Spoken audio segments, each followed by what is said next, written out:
Siyan, magandang tanghali po sa inyong lahat mga kababayan, at nandito po kami ngayon sa bahay nila Lando at Lorabel. Ayan, at pero bago ang lahat po mga kababayan ay kinocongratulate ko po muna si paring Lando. Yehey! Dahil nakapasa po siya sa ating YouTube monetization program, kaya isa na po siyang ganap na vlogger, at kahit paano ay kikita na po siya sa kanyang YouTube channel. Kung kaya hinihiling ko po sa inyo na suportahan nyo pa rin po ang ating kaibigan na si paring Lando. Maraming pong salamat, at syempre binabati ko rin po si Tita PB Lab at si Ate Weng na sponsor po nilang dalawa. Maraming pong salamat. At yun nga, kaya kami nandito po ay para pag-usapan po naman ng isang napakahalagang bagay. Pag-uusapan namin po tatlo, at para ma-share din po namin sa inyo itong isang napakahalagang bagay na kailangang maintindihan ni Lando at ng kanyang kapatid na si Lorabel. At dahil si Lorabel nga po ay scholar ng ating programa, ganon din si Lando, at yung card na naisubmit mo sa amin ay amin na yung nakita, at alam din namin na mayroon kang kailangang ipag-focus na subject sa iyong pag-aaral. Dahil si Lorabel po ay medyo nahihirapan sa kanyang or sa subject na doon siya mahina, so nag-decide po ang sponsor namin para kahit paano matugunan yon. Kukuhanan siya ng sponsor natin ng mag-tutor po para kay Lorabel. Ayan.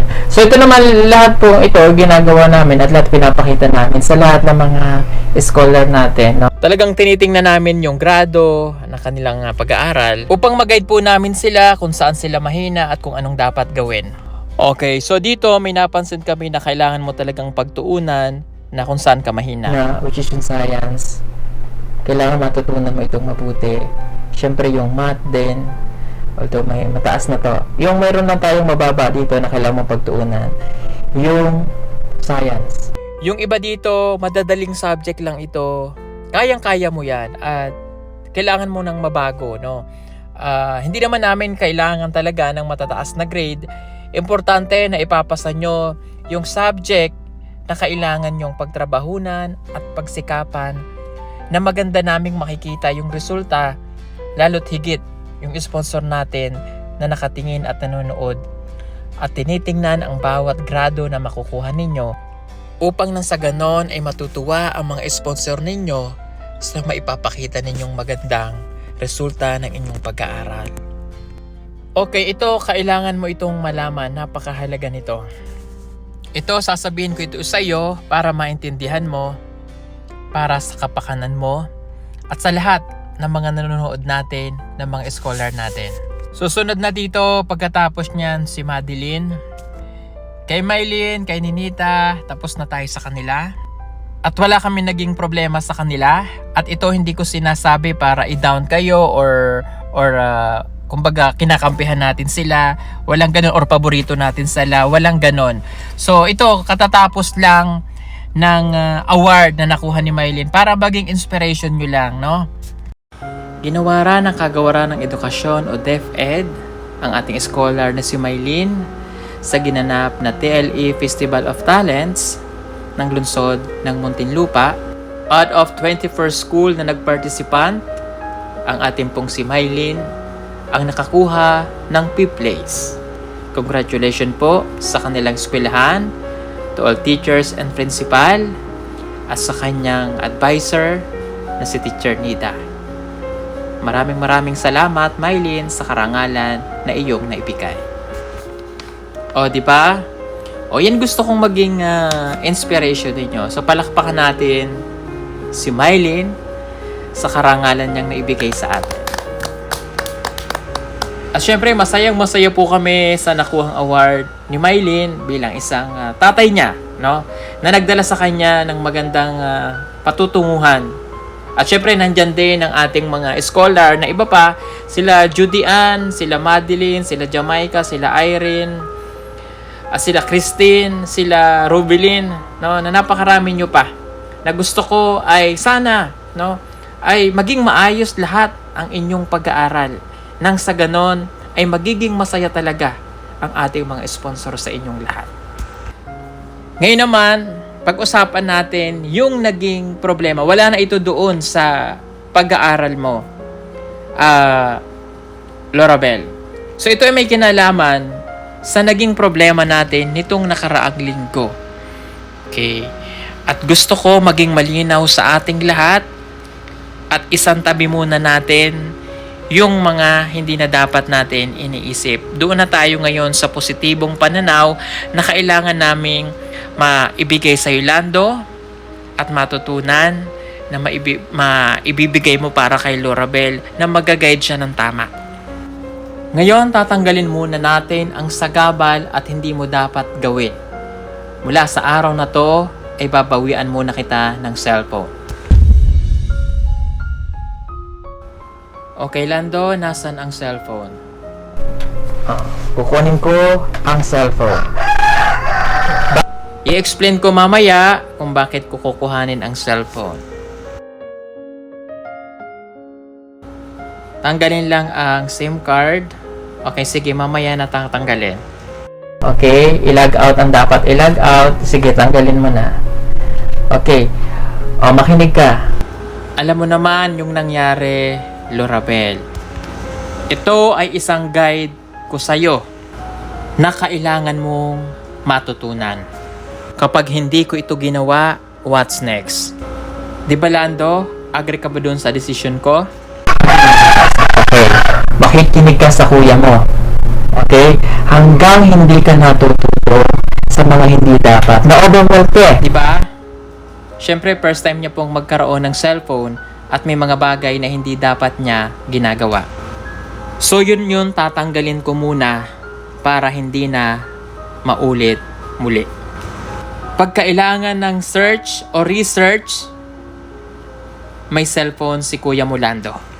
Hindi naman palaging sabay kayo ng sinisearch, so papahiramin mo muna, Lando. Kuhanin ang cellphone, pansamantala, 3 to 6 months ito. Maibabalik din naman sa iyo ang cellphone, depende sa iyo. Titingnan ko ang iyong behavior, ang attitude, ang pakikitungo mo sa iyong kuya, sa iyong pamilya, sa mga guro, sa mga kaibigan, at sa mga kamag-anak. Nandyan si Lando para i-guide ka sa tama. Lahat ng iyong kailangan sasabihin sa iyong kuya dahil siya ang nakatatanda sa iyo. Masakit din sa amin to na mawawalan ka muna ng cellphone. Pero ginagawa namin ito dahil gusto namin na matuto ka, Lorabel. Hindi ito para sa amin lang. Hindi sa naghihigpit kami. At lalo't hinggit, hindi dahil ayaw na namin ikaw. Hindi yon. Ikaw ay pinili naming eskola. Ikaw ay pinili namin na magkaroon ng magandang buhay. Kaya ilalagay ka namin sa tama. Ilalagay ka namin kung saan magkakaroon ka ng magandang kinabukasan. Napakabata mo pa at yung mga possible at pwedeng mangyari sa iyo. At kung sa iba ito nangyari, maaring wala na, i-give up ka na. So mananatili po na si Lorabel at si Lando ay scholar pa rin namin.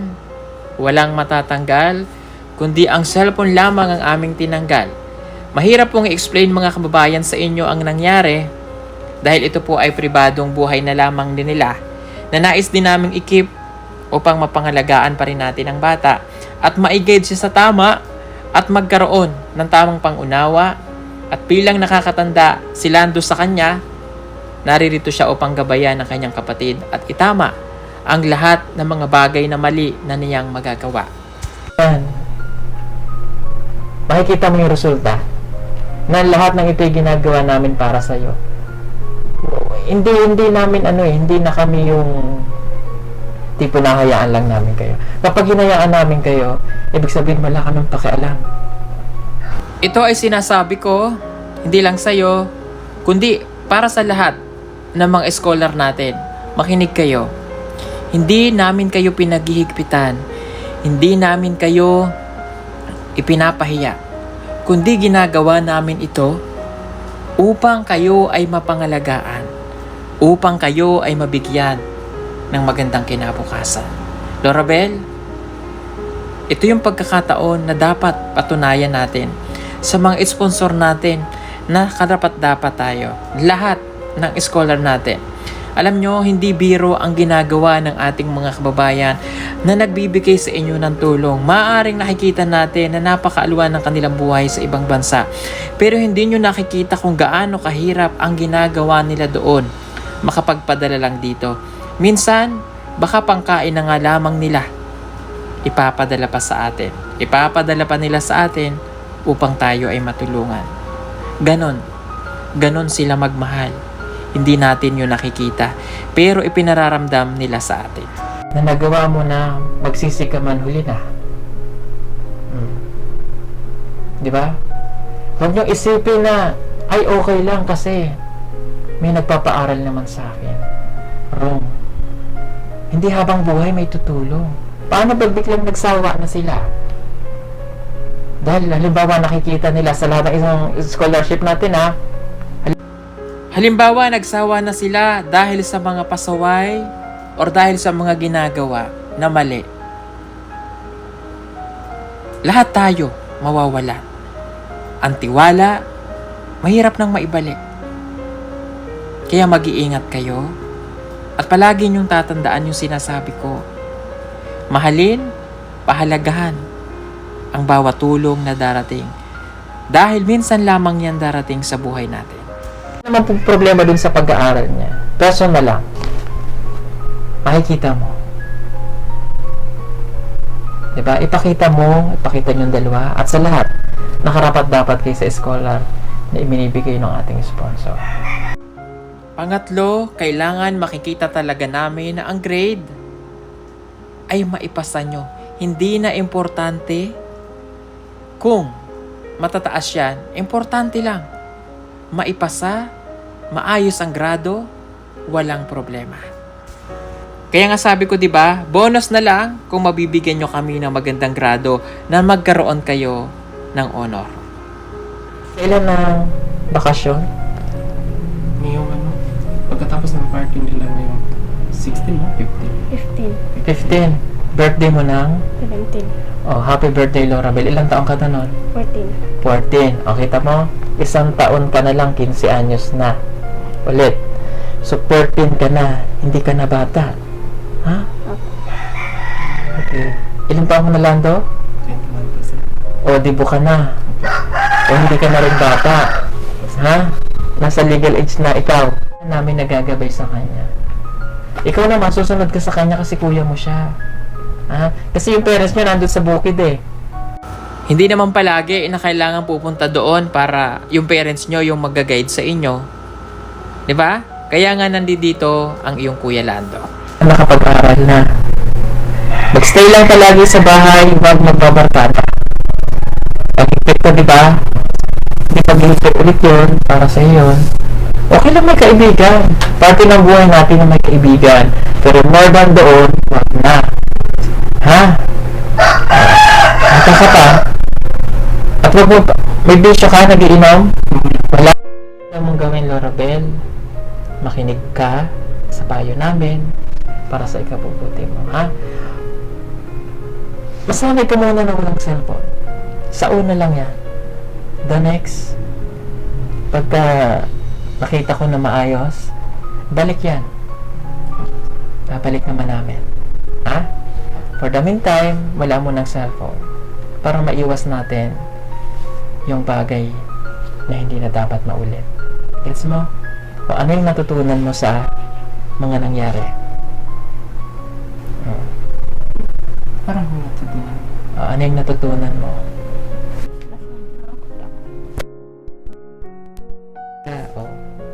Bakit ka nalungkot? Kasi hindi ko alam.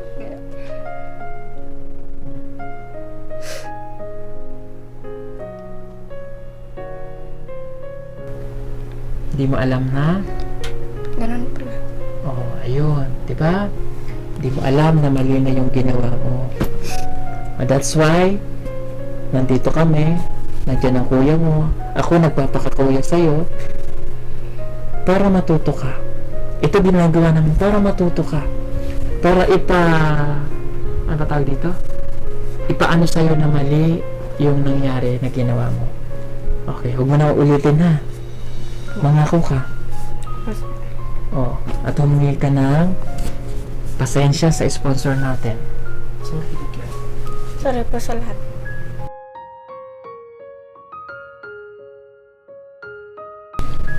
Kay Tita Pibilab. Sorry po. Okay. So, ano yung natutunan mo dito? Kasi naglabakan ka. Natatakot po ko sir. Sa takot saan? Sa nangyari. Oo. Diba? Huwag mo na uulitin ha. Okay? At umaasa ako na sana ay hindi dumating yung mga bagay na yon na kinatatakutan nating lahat. Ha? Okay, sa ngayon hindi pa kami makakapagsalita regarding dyan.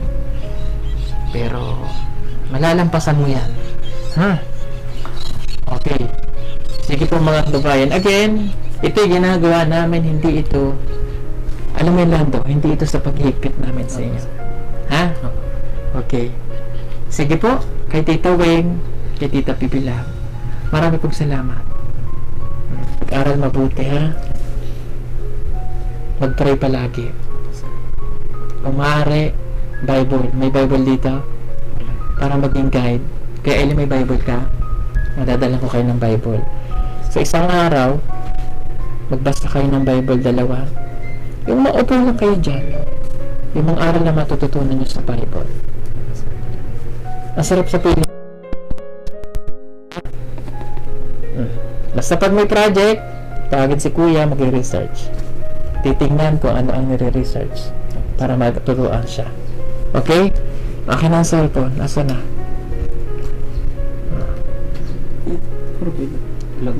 Log out muna. Huwag ka mag-alala, mababalik din sa'yo yan. Ha? Makita ko lang. Makita lang namin. Lahat to, pati yung mga ibang scholarship natin, kailangan maano nyo, ha? Matutunan nyo. Ito hindi para po ipahiya namin. Hindi naman yun gano'n. Malalim lang siya. Malalim lang yung pinaguhugutan namin. Alam nilang to yan. At kami na lang po, kumbaga hindi na namin kailangan i-share po kung ano man yun. Ayan. I-log out ha. Bagay, may fingerprint pa yan? Wala po sir. Wala. I-log out lang. Sige. Papatayin ko muna yan. Basta nandyan lang yan. Malay mo next month, babalik din agad. Diba?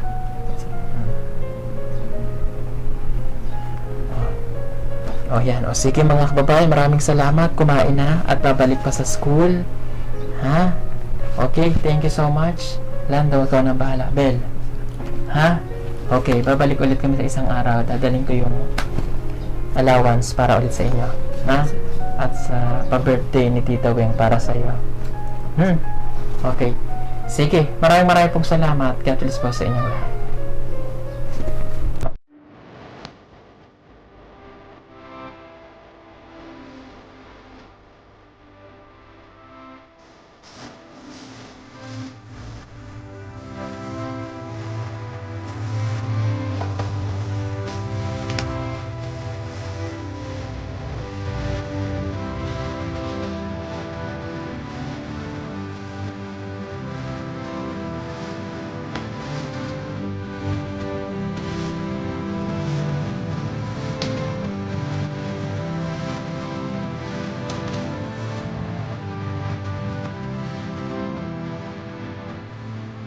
and tenure.